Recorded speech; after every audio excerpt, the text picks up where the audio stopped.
यदि आप 10th class में हैं तो ये सेट आपको ज़रूर लगाना चाहिए। मैथ के लिए प्रैक्टिस सेट हमने लगाए हुए हैं। ये सेकंड इसका मॉक टेस्ट चल रहा है। चलिए इसमें भी हम 20 क्वेश्चंस करते हैं। क्वेश्चंस का लेवल इजी टू मॉडरेट रहेगा और बोर्ड में संभावना बनी रहती है कि ऐसे क्वेश्चन ज़्यादा आते हैं। हमने ईच एंड एवरी टॉपिक से क्वेश्चंस को लिया है, जो कि हमारे 20 ऑब्जेक्टिव क्वेश्चंस होते हैं और 20 नंबर्स यहाँ से रेडी होते हैं। नेक्स्ट चलते हैं आगे। Number 1 question, if the root of a quadratic equation are equal what will be the discriminant D. यदि एक द्विघात समीकरण के मूल समान है तो उसका व्युत्क्रयण डी क्या होगा। देखिए 3 कंडीशन होती हैं। यदि डी की वैल्यू लेस देन 0 है, यदि डी की वैल्यू ग्रेटर देन 0 है और यदि डी की वैल्यू इक्वल 0 है, तब इस केस में पहले वाले केस में मूल काल्पनिक होते हैं, यानी कि दोनों के दोनों जो रूट्स आए हैं वो इमेजिनरी होंगे। और इस वाली सेकंड कंडीशन में मूल वास्तविक होते हैं और कोई संख्या आती है, इंटीजर आता है, पूर्णांक। नेक्स्ट है इसके आगे सी, यानी कि जब डी इज इक्वल टू 0 तब मूल समान होते हैं, यानी एक जैसी वैल्यू दोनों आ जाती हैं। तो यानी कि ऑप्शन सी इसका राइट आंसर है। नेक्स्ट चलते हैं question number 2, what is the expanded form of a plus B का होल स्क्वायर। ये आप बचपन से पढ़ते आ रहे हैं। ऑप्शन सी इसका राइट आंसर हो जाएगा। ये संभावना रहती है कि इसमें a cube plus b cube plus c cube minus 3abc, इस वाले फॉर्मूले को आप रेडी करें, यहाँ से क्वेश्चन बनने की संभावना ज़्यादा रहती है, क्योंकि इसमें कई बार a प्लस बी और plus C, a plus B plus C is equal to 0 दे देता है और पूछता है कि इसकी वैल्यू क्या होगी। चलिए नेक्स्ट चलते हैं अब हम। नेक्स्ट क्वेश्चन है हमारा 3rd नंबर क्वेश्चन। ये कहा कि इन्होंने what is the formula for the circumference. ये तो आप पढ़ते आ रहे हैं, 2πr होता है परिधि का सूत्र वृत्त में। Next 4th number question, if the sequence is, देखिए 2 4 6 8 की श्रेणी दे दी है, संख्याओं का अनुक्रम है, तो ये किस प्रकार की सीरीज है आपसे पूछा गया है। ऐसी सीरीज के लिए हमको ये पता होना चाहिए कि जो हमारा सार्वांतर है, यानी डी हमारा कॉमन रहना चाहिए। पहला तो ये कि डी कॉमन है, सब में 2 2 का गैप है, तो यही हमारा काम एनफ हो जाता है यदि हम निकालते हैं तो यानी ये हमको पता लग रहा है कि ये अंकगणित यानी अर्थमेटिक प्रोग्रेशन समांतर श्रेणी है। ऑप्शन ए इसका राइट आंसर था। 5वां क्वेश्चन है, देखिए यदि किसी शंकु की ऊंचाई और आधार की त्रिज्या 5 सेंटीमीटर है तो उसका तिर्यक ऊंचाई कितनी होगी। बहुत अच्छा क्वेश्चन पूछा गया है, इसको सॉल्व करते हैं अभी। देखिए शंकु आप जानते हैं कोन इस तरीके का होता है आपका। कोन में यहाँ से यहाँ तक की जो होती है ऊंचाई होती है, और ये जो तिर्यक ऊंचाई होती है वो पाइथागोरस थ्योरम से निकाली जाती है, यदि हमें रेडियस मिल जाए तो। दोनों चीज़ें हमको पता है, यानी ये 12 है और ये नीचे वाली 5। तब हम पाइथागोरस थ्योरम अप्लाई करेंगे। 12 का स्क्वायर 144 और 5 का हो जाएगा 25, दोनों को ऐड करेंगे तो 169, और 169 को अंडर रूट में लेते हैं, तब ये कितना आता है 13। ऑप्शन बी इसका राइट आंसर हो जाएगा। नेक्स्ट चलते हैं अब हम 6 नंबर क्वेश्चन पर। 6 नंबर क्वेश्चन भी बहुत अच्छा है। If the total surface area of A cube is 600 centimetre, what is it's side length. यदि किसी घन का कुल पृष्ठीय क्षेत्रफल 600 सेंटीमीटर हो तो उसकी भुजा की लंबाई कितनी होगी। देखिए आपको सरफेस एरिया पूछा गया है, इसमें से घन से रिलेटेड यानी क्यूब से रिलेटेड। तो देखिए क्यूब से रिलेटेड यदि फॉर्मूला पूछा गया है और हमको यदि इसका सरफेस एरिया के फॉर्मूले पता है, तब हम इजीली कर सकते हैं। कोई भी घन है तो उसके 2 सरफेस एरिया होते हैं, एक तो लेटरल होता है यानी वक्र पृष्ठीय जिसमें 4 फलक आते हैं, एक होता है को टोटल कुल पृष्ठीय क्षेत्रफल टोटल सरफेस एरिया, तो उसमें 6 आते हैं, यानी 6 इंटू साइड स्क्वायर, साइड का स्क्वायर, ये किसके इक्वल है 600 के। जब आप इसको चेक करेंगे तो 6 से 6 कट जाएगा, ये बचेगा side square is equal to 100। जब आप एस निकालेंगे तो अंडर रूट में आ जाएगा ये वैल्यू, और ये आ जाएगा 10 सेंटीमीटर। तो ऑप्शन बी इसका राइट आंसर 10 सेंटीमीटर। नेक्स्ट चलते हैं अब हम। नेक्स्ट है हमारे पास में 7th number question. Question number 7 है, किसी वृत्त की त्रिज्या 7 सेंटीमीटर तो उसका क्षेत्रफल कितना होगा। देखिए वृत्त के लिए पाई आर स्क्वायर आप लगा लेंगे। पाई आर स्क्वायर, पाई की वैल्यू 22/7 लेंगे, जब वैल्यू आपको कटने वाली दे रखी हो तो ये मल्टीप्लाई कर देंगे, तो 7 इंटू 7, 7 से 7 कट गया, 22 सत्ते 154, इसका ऑप्शन ए इसका राइट आंसर हो जाएगा।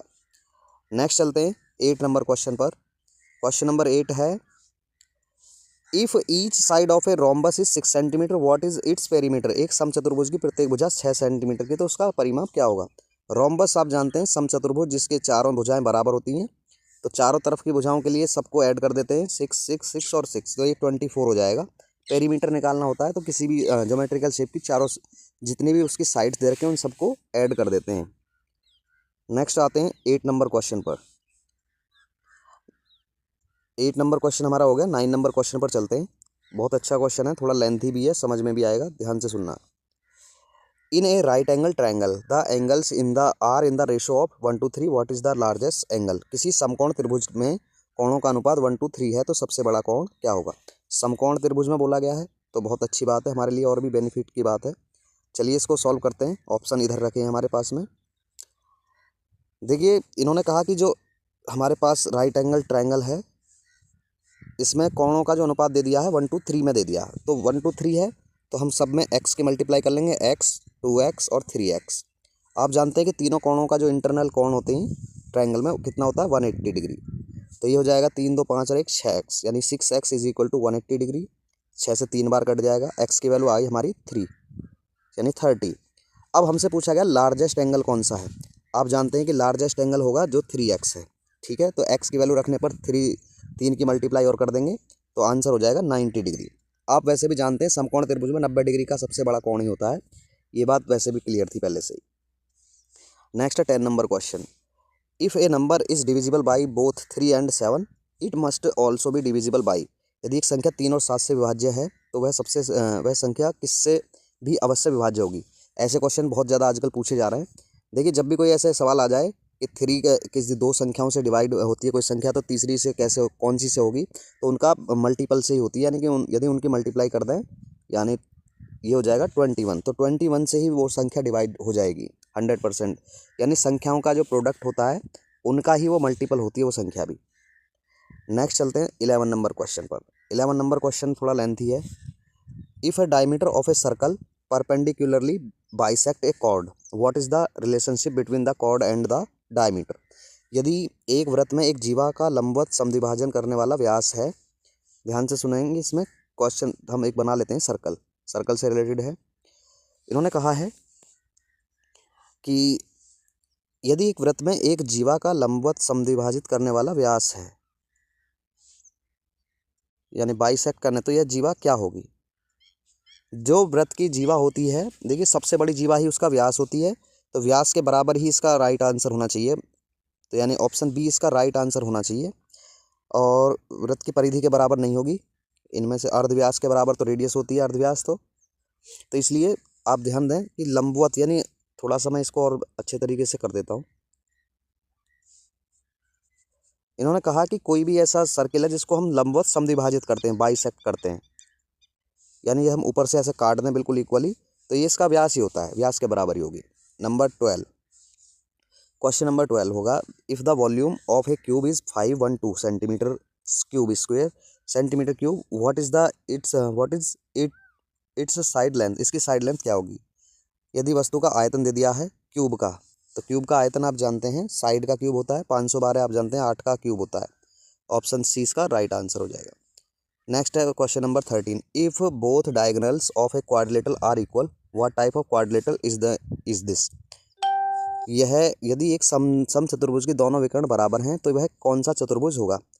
देखिए यदि विकर्ण बराबर होते हैं तो विकर्ण दो कंडीशन में बराबर होते हैं। एक तो यदि स्क्वायर है तब भी विकर्ण बराबर होंगे, और एक आयत है तब भी विकर्ण बराबर होंगे।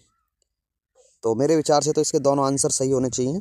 आप या तो ऑप्शन इसमें ज़्यादा एक्स्ट्रा लगा दिया है, तो आप देख सकते हैं अपने अकॉर्डिंग बोर्ड परीक्षा में।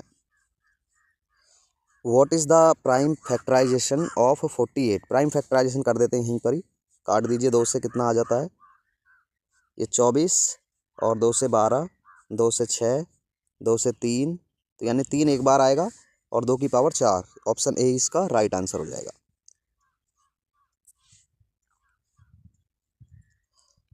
नेक्स्ट चलते हैं अब इसके आगे 15 नंबर क्वेश्चन पर। क्वेश्चन नंबर 15 है the perimeter of a rectangle is 48 centimetre. Rectangle का पेरीमीटर दे दिया है, the length is 14 what is the breadth. इसकी जो चौड़ाई क्या होगी। देखिए पेरीमीटर के लिए क्वेश्चन आया पहले भी, 2 × L+B होता है इसका, और एक इसके 48 के 2 से कट जाएगी ये 24 बार। ऑलरेडी 14 इसका लेंथ दे रखी है, 14 को इधर ले जाएंगे, सब्ट्रैक्ट करेंगे तो 10 बचेगी, यानी कि सी इसका राइट आंसर आ जाएगा। नेक्स्ट है 60 number. If a number is divisible by 9 what must be true about the sum of its digit. यदि एक संख्या 9 से विभाज्य है तो उसके अंकों का योग क्या होगा। देखिए अंकों का योग जो होगा 9 के लिए, ये डिविजिबिलिटी से रूल से क्वेश्चन पूछा गया है। आपको डिविजिबिलिटी रूल्स पता होने चाहिए कि 2 से संख्याएं कैसे कटती हैं, 3 के लिए क्या होती है, 4 के लिए क्या होती है, 5 के लिए, 6 के लिए, 7 के लिए, 8 के लिए, इस तरीके से। 2 के लिए होती है कि बाद में कोई भी इवन नंबर हो या ज़ीरो हो। इसके आगे 3 के लिए होती है कि सभी डिजिट्स का सम 3 का मल्टीपल होना चाहिए। 4 के लिए लास्ट के 2 डिविजिबल होने चाहिए अंक। 5 के लिए लास्ट में 0 या 5 होना चाहिए अंक। 6 के लिए यदि 2 और 3 से डिविजिबल है तो 6 के लिए होती है। अब आते हैं हमारे पास 9 के लिए। जैसे 3 के लिए होती है वैसे ही 9 के लिए, यानी कि अंकों का योगफल, अंकों का जो योगफल होता है, डिजिट्स का जो सम होता है वो 9 के टेबल में आना चाहिए, 9 का मल्टीपल होना चाहिए। ऑप्शन ए इसका राइट आंसर हो जाएगा। नेक्स्ट है 17 number question. If the radius of a circle is doubled how many times will it's area increase. यदि एक वृत्त की त्रिज्या को दोगुना कर दें तो उसका क्षेत्रफल कितनी बार बढ़ जाएगा। पहले तो हम मान लेते हैं कि क्षेत्रफल है पाई आर स्क्वेयर R1 स्क्वेयर। यदि इन्होंने ये हमारा एरिया नंबर 1। अब आते हैं दूसरा एरिया नंबर 2। तो इन्होंने कहा कि एरिया नंबर 2 जो है एरिया 1 डिवाइड कर देते हैं, एरिया 2 के लिए बोला इन्होंने कि दोगुना कर देते हैं। तो दोगुना करने पर R1 का स्क्वायर जो है 4 हो जाएगा, पाई इंटू 4 यानी pi r square upon pi r square. R square 4, तो 4 गुना इसका राइट आंसर होना चाहिए। जब आप सॉल्व करेंगे इजीली आ जाएगा। 18 है। यदि किसी समबाहु त्रिभुज की भुजा 10 सेंटीमीटर है तो उसका क्षेत्रफल कितना होगा। देखिए समबाहु त्रिभुज के लिए जो क्षेत्रफल होता है वो √3/4 इंटू साइड का स्क्वायर होता है। ये बात आपको पता होनी चाहिए। और समबाहु त्रिभुज की भुजा दे दी है 10 सेंटीमीटर, तो यहाँ पे 10 का स्क्वायर करेंगे तो कितना हो जाएगा, 10 का हो जाएगा 100, यानी 100 इंटू √3/4, तो 4 से कितना 25 बार। तो ऑप्शन ए ही इसका राइट आंसर हो जाएगा, बाकी ऑप्शन पर जाने की भी ज़रूरत नहीं है। अब आते हैं 19 नंबर क्वेश्चन पर ना। यदि x² - 5x + 6 का एक मूल है तो दूसरा मूल क्या होगा। आप जानते हैं कि मूलों का योगफल जो होता है -b/a होता है फॉर्मूले के अकॉर्डिंग। यदि एक मूल दे दिया है, दूसरे को हम अल्फा बीटा मान लेते हैं, यानी अल्फा प्लस बीटा। अल्फा कितना दे दिया आपको, 2 दे दिया है, और बीटा आपको निकालना है। और -b क्या है यहाँ पे 5, और एक की जगह 1 है, माइनस माइनस हो जाएंगे +5। तो b = क्या हो जाएगा इसमें, b = हो जाएगा 5 और -2 यानी कि 3। इसका 3 आंसर होना चाहिए, ऑप्शन बी इसका राइट आंसर है। नंबर 20 क्वेश्चन नंबर 20 है, लास्ट क्वेश्चन है हमारा। देखिए क्वेश्चन नंबर 20 में बोला गया है कि यदि किसी घनाभ की लंबाई, चौड़ाई और ऊंचाई क्रमशः इतनी है LBH, यानी L × B × H आपको दे दिया है, तो उसका आयतन, घनाभ का आयतन LBH ही होता है। आप मल्टीप्लाई कर लेंगे, 5 चौके 20 या 60 घन सेंटीमीटर। चलिए 20 क्वेश्चन हमने सॉल्व किए इसमें। यदि आपको वीडियो अच्छी लगी हो तो दोस्तों लाइक ज़रूर कर लें और चैनल को भी सब्सक्राइब कर लें। आगे को भी आपको इस तरीके से कंटेंट मिलता रहेगा। Thank you so much, bye bye and take care.